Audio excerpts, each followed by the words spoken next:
This is CBN NewsWatch. It is Tuesday, September 29th. I'm Ephraim Graham. Ahead today, President Donald Trump and the Democratic challenger Joe Biden facing off tonight in what could be their critical first debate. We're going to bring you a look at what to expect. A mail-in mess. The concerns that a massive number of mail-in votes could overwhelm the election systems in key swing states, along with worries about voter fraud. A second wave of coronavirus cases. We're going to talk to our CBN News medical reporter Lori Johnson about that, and the president's announcement of 150 million new tests for the virus. And two pastors, one black, one white, how their churches merged to become one. You're going to hear what they say about bringing true unity and racial healing. All those stories and more are ahead in this edition of CBN NewsWatch. I want to begin this half hour with President Donald Trump and his Democratic rival Joe Biden going head-to-head tonight in Cleveland, Ohio, in the first of three presidential debates, with more than 200,000 Americans dead and millions of people out of work. The COVID-19 pandemic is sure to take center stage as both men talk about their plans for a nation facing multiple challenges. George Thomas has a preview of tonight's debate in the Buckeye State. President Trump and his Democratic challenger Joe Biden face off tonight in Cleveland, Ohio. There will be no opening statements, and due to COVID-19, both camps have agreed there will be no handshake between the opponents. With the global death toll now topping 1 million, the coronavirus at the top of the list of topics, which also includes the economy and race and violence in cities across America. Trump's campaign telling CBN News they are looking forward to tonight's matchup. President Trump, of course, is going to have fun with this. He loves talking to the American people, and so I anticipate that he'll do an excellent job. The former vice president saying he's prepped and ready for round one of the debates. He's going to want to make it personal. He's going to want to get in the mosh pit. I'm going to talk about why I want to be president of the United States. Tonight's debate coming on the heels of a New York Times report claiming the president paid no federal taxes in 11 of the 18 years the paper reviewed, and only $750 in 2016 and again in 2017. The Biden camp wasting no time, releasing this ad on Twitter hours after the Times' report. David Brody, CBN's chief political analyst, questioning the timing of the NYT report and the Biden ad. Has anybody done the TikTok? I have. The TikTok on that in terms of when that Biden ad came out compared to when the New York Times story came out. The New York Times story came out at 6 p.m. on a Sunday evening. That Biden ad was out by 11 p.m. It makes you wonder if the Biden campaign knew that the New York Times article was about to drop. Other topics for tonight's debate will be the Supreme Court and the president's pick of Judge Amy Coney Barrett for the High Court. The president predicting a quick confirmation process despite objections from Democrats who say her nomination is a direct assault on the Affordable Care Act. Her qualifications are unsurpassed. This should be a straightforward and prompt confirmation. Tonight's face-off between Trump and Biden is the first of three presidential debates and is set to last 90 minutes. George Thomas, CBN News. President Donald Trump has spoken frequently about the problems with mass mail-in voting this November, and others have warned as well that some important swing states will not be ready for the overwhelming number of mail-in ballots flooding their systems. That has already happened earlier this year in elections in California and New York, and the issue has also been the subject of some important legal battles and court rulings in key battleground states like Pennsylvania and Wisconsin. The president and others have also raised the possibility of voter fraud, so the votes may not be counted and the legal battle's not over until days or weeks following the election day.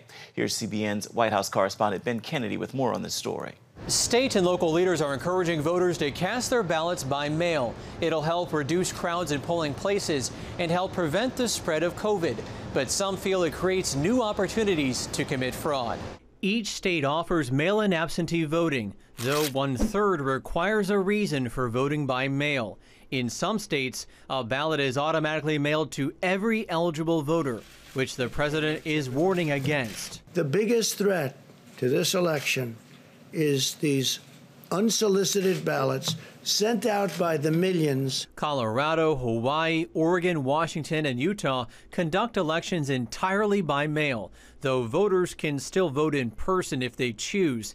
And according to polling, 46% of registered voters prefer it. Right now, 5 states conduct elections entirely by mail-in prior to the pandemic with no cases or no major cases of fraud. Does that success not give the president confidence in mail-in voting? So those states have had time and a history of doing having a workable system, and one that has been done for many years, for many election cycles, to move the entire country to mass mail-in voting all at once and have an entirely new system, and do that in just a few short months is an untenable and an unworkable proposition. Not all mail-in ballots will be counted by Election Day. For some states, it could take days, a week, or even longer to tally the final results.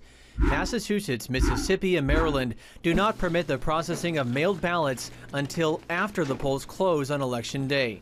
All of this prompting calls to vote in person. Line spacing, wearing masks, sanitation stations, inside and out. If they do that, you can vote safely in person. So I think this rush to vote by mail is unwise and not a good idea. According to data from the Election Assistance Commission, an independent agency of the U.S. government, some 28 million mail-in ballots went missing in the 4 elections held between 2012 and 2018. Is that a cause for concern? Well, it could be a cause for concern for voters because they want to know if they send their ballot or request their ballot, where is it? And so there are many states and counties that provide a service called ballot tracking for the voters. Investigations show voter fraud does exist, with recent cases in Pennsylvania, New Jersey, West Virginia, California, Illinois, and at least 6 other states. They can make forgeries of these ballots. They can do things that will blow your mind. And the Democrats know it's wrong. They know it's going to end up being a disaster. Security measures to protect mail-in voting include hand-marked paper ballots.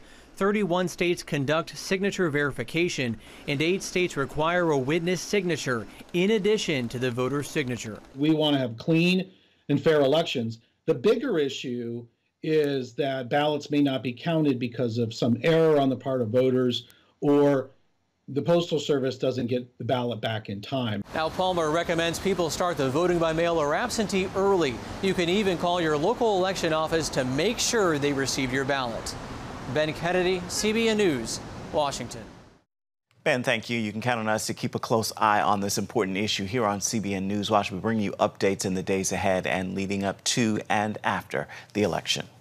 Turning now to Israel, the health minister made clear today that the country's second COVID-19 lockdown will, quote, unequivocally last longer than government officials said at first. At the end of the Jewish holiday Yom Kippur Monday evening, Prime Minister Benjamin Netanyahu said he had met with the officials to discuss what he called the coronavirus routine until a vaccine can be developed. Israel has ramped up its lockdown restrictions. The shutdown was supposed to last until the end of the holiday season, October 10th, but some health officials are warning the lockdown could last at least a month. The health minister says Israel will slowly and gradually lift the restrictions. Coming up, President Trump making a major announcement on coronavirus tests to help schools and state economies reopen quickly. We've got that story for you when we come back.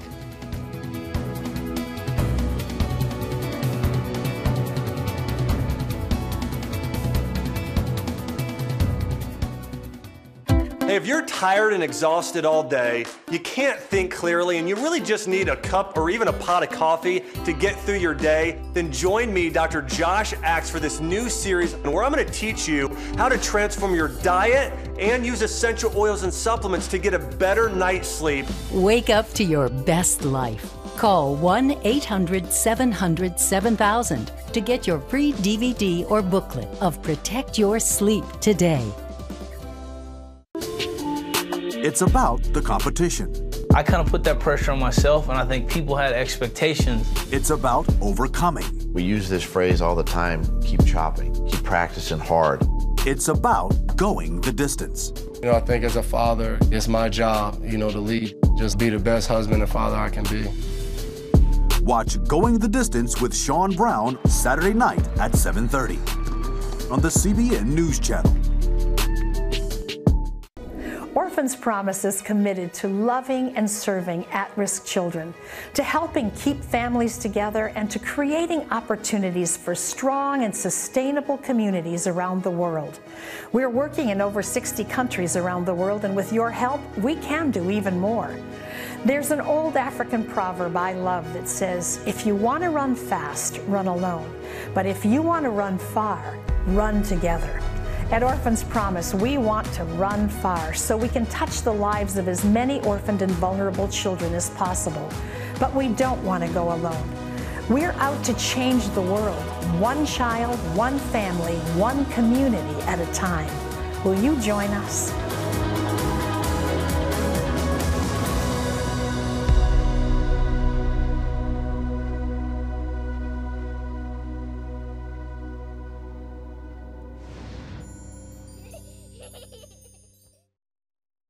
Get the top political news and analysis from Washington on Faith Nation, tonight at 6 Eastern, only on the CBN News Channel.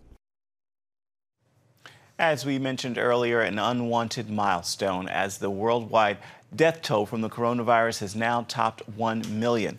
That is according to Johns Hopkins University. The actual number of deaths, though, may be much higher. Here at home, President Donald Trump announced on Monday the government will begin distributing 150 million rapid coronavirus tests this week.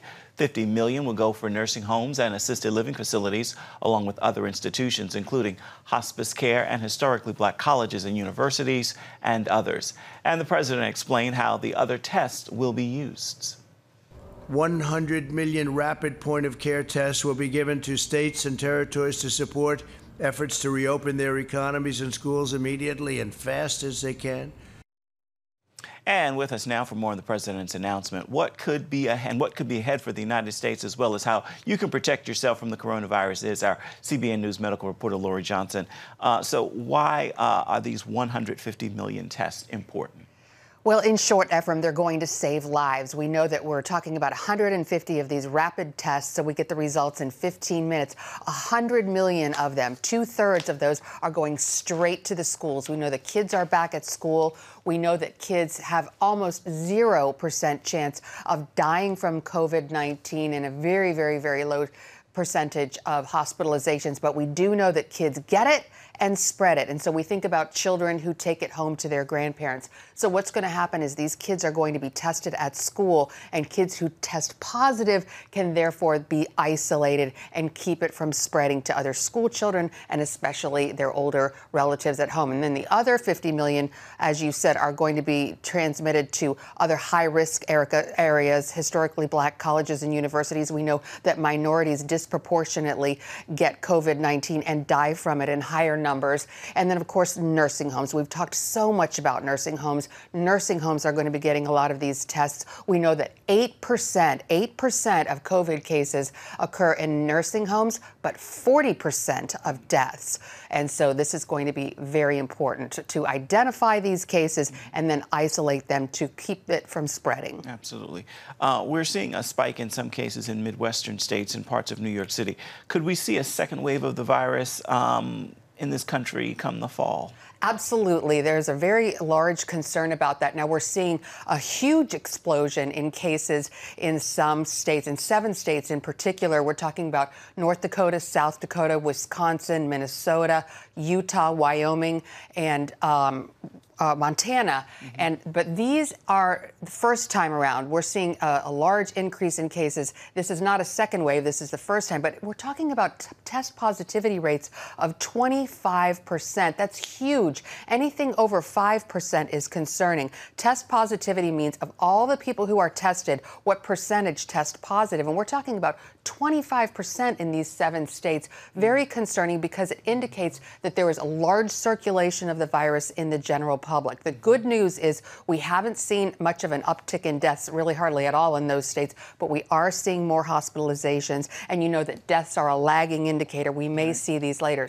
Now, in New York, we are seeing a second wave. In the state of New York, 1.5% test positivity, and in New York City, 2% test positivity. That seems very low, but it's double what it has been in recent months. And we're talking about 10 zip codes in the entire state of New York that make up 25% of the cases. And experts say the reason that we're seeing this uptake, people aren't doing the mitigation efforts. They're not wearing the masks. They're not social distancing. Yeah, not time to let your guard down at all. Yeah. A new study out of Houston found that there is one strain of the virus that's mutating What's the story on that? Well, we always see viruses mutate. This is what viruses do. And we're seeing in Houston, 99.9% of the cases were this mutated form of the virus. The good news is that it's less lethal, but it is more contagious. And so this is what we see with the common cold. Very contagious, not that lethal. The big concern about a virus anytime it mutates is that we hope it doesn't mutate so much that it doesn't match the vaccine. Right now, health officials are not concerned.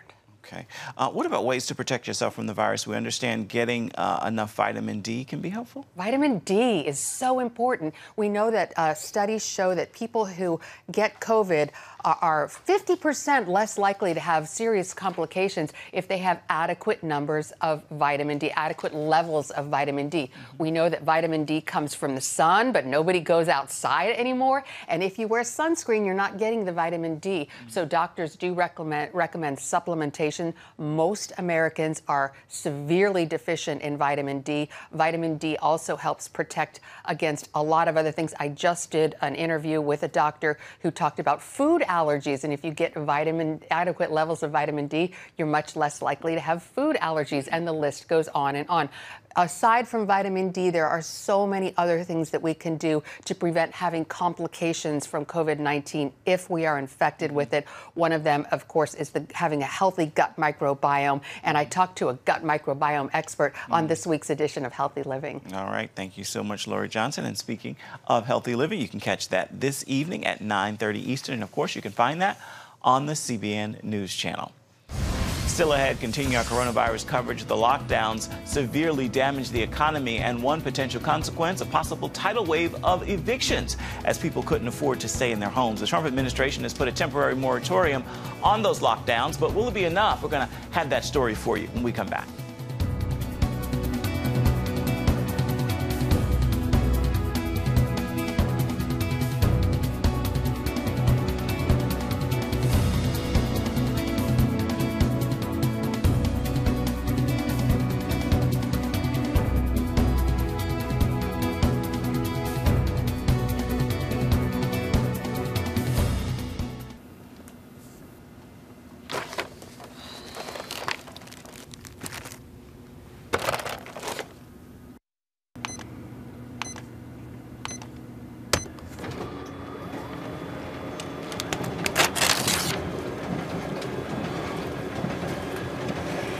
Life is better with a good night's sleep. Get your free DVD or booklet of Protect Your Sleep today. I'm Ephraim Graham, and this is Studio 5. Cruise with me as I discover the good things happening in the world of music, sports, television, and movies. The fact that Ryan Coogler was going to be directing the film, I knew that something special was going to happen. We'll chat with artists at the forefront of entertainment and explore the connection between popular culture and faith. I asked my pastor, I said, well, does that mean I'm supposed to be a preacher? He says, well, no, you already have a pulpit. Watch Studio 5 Wednesday night at 9:30. Remember for a moment what it was like to be a child. You believed every story you were told. You saw a world full of endless possibilities. What stories will the world's orphaned and at-risk children believe? We believe the Bible tells the only story truly worth believing. We believe that every child should have the opportunity to dream, the chance to take challenges and turn them into possibilities, the chance to stand on the promises of God, to recognize their place in the greatest story ever told. They have their whole lives ahead of them. Theirs is a world of endless possibilities. They are looking for a story to believe. We will tell them that story. Will you join us?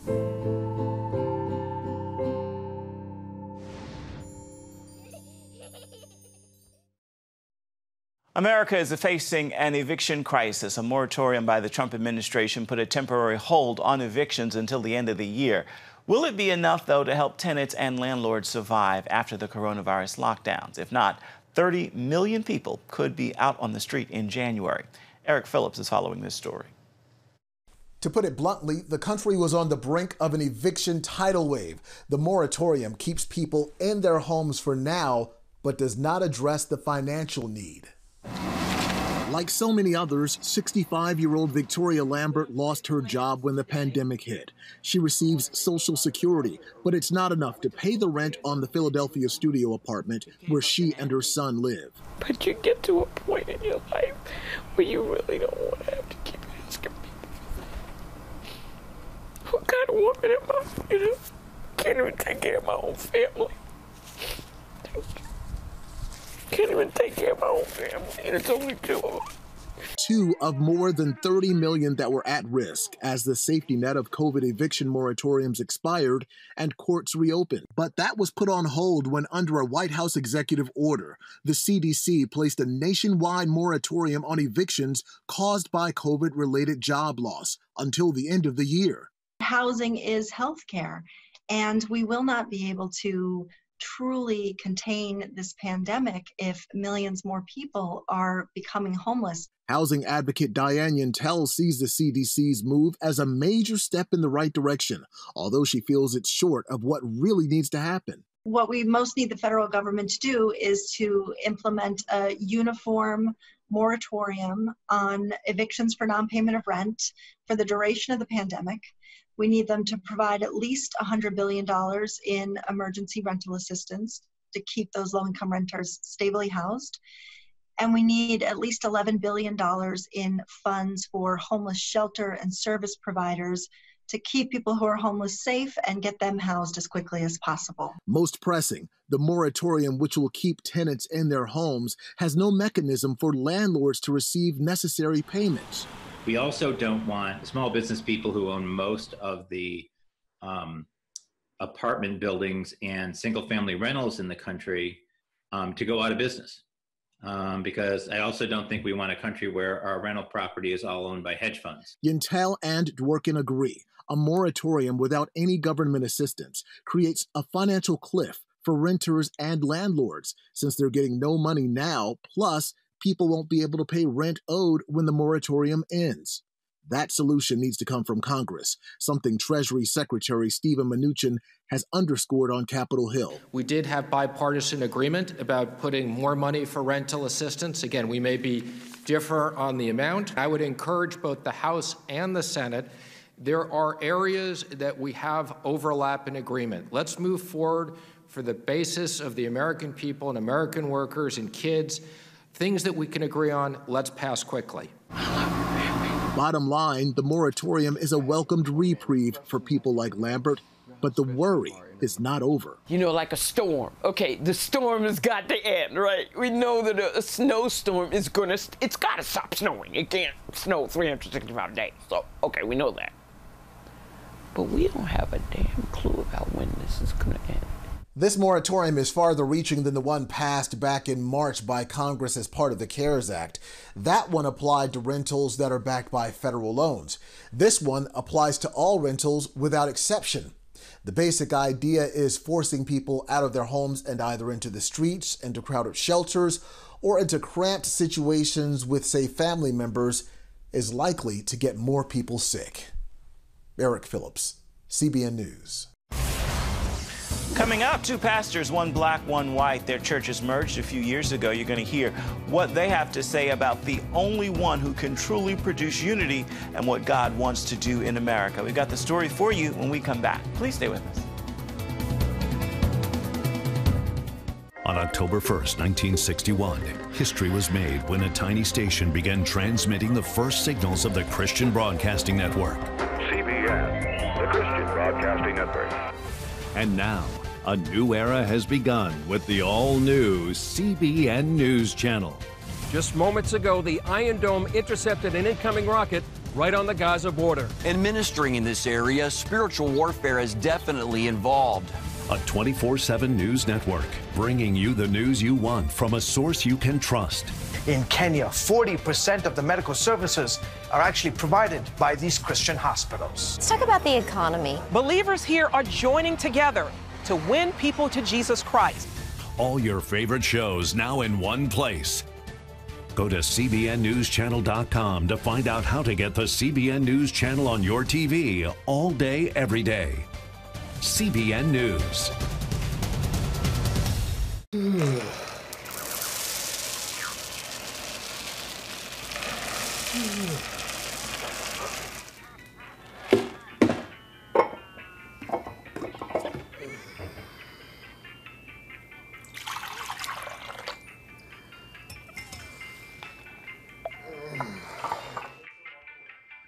Life is better with a good night's sleep. Get your free DVD or booklet of Protect Your Sleep today. Life. It's meant to be lived fully. Jesus said it. I came to give you life. Life to the fullest. Life in your family. Life in your finances. Life in your body, mind, and spirit. Life in your everyday.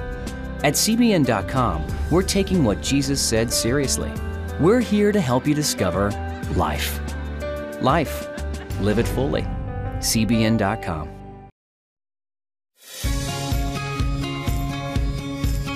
Young people, millennials, are flocking to church. It's not an exaggeration to say that we love to meet them and that we love to know their stories. Check out the CBN News Daily Rundown podcast each weekday with me, Caitlin Burke. Click on the show tab at cbnnews.com where you can listen and subscribe. Welcome back. Two pastors, one black, one white, talk about what can truly bring people together. In 2016, an African-American church in Charlotte, North Carolina, merged with a large, primarily white megachurch. The move came during heightened racial tensions in the city following the shooting death of a black man by police officers. It's a narrative playing out in the streets of America today. Pastor Jay Stewart and Derek Hawkins of Refuge told CBN's The Prayer Link program there needs to be a move toward unity and racial healing now more than ever before. We know that on our own, we cannot produce unity. Only the Holy Spirit can do that. And we're believing that through our story, people are going to be inspired to believe that there is a better narrative that God desires to write in America. Through that story, the Lord began to knit our hearts together, and we began to give hope to other people who were going through some of the same struggles and maybe some of the same challenges that we had been facing, but it was genuinely wrapped in unity and covered by the Holy Spirit. And you can watch the full interview with Pastor Jay Stewart and Pastor Derek Hawkins on the Prayer Link. You can find that this evening at 6:30 on the CBN News Channel. Before we say goodbye, it is time for your Tuesday Tweetable. We hope this word will bless you and inspire you to post, tag, tweet, and share it with those in your circles. Remember this battle is not here to break you. It may force you to bow or to bend, but in the end, you will stand up and be better than you've been. This battle will make you stronger. Lean into God, who stands ready to fight for you and to fight with you. With that word, make this a terrific Tuesday. That is going to do it for this edition of CBN News Watch. I want to remind you, you can always find more of our programs on the CBN News Channel. You can find them there at any time. You can also find them online at cbnnews.com. We'd love to know what you think about the stories you've seen here today or any day. You can email us, newswatch@cbn.com. You can also reach out and touch us on Facebook, Twitter, and Instagram. We'd love to hear from you. Hope you'll join us again right here next time. Again, I encourage you to make today a terrific Tuesday and join us right back here, same time tomorrow. Goodbye and God bless everybody.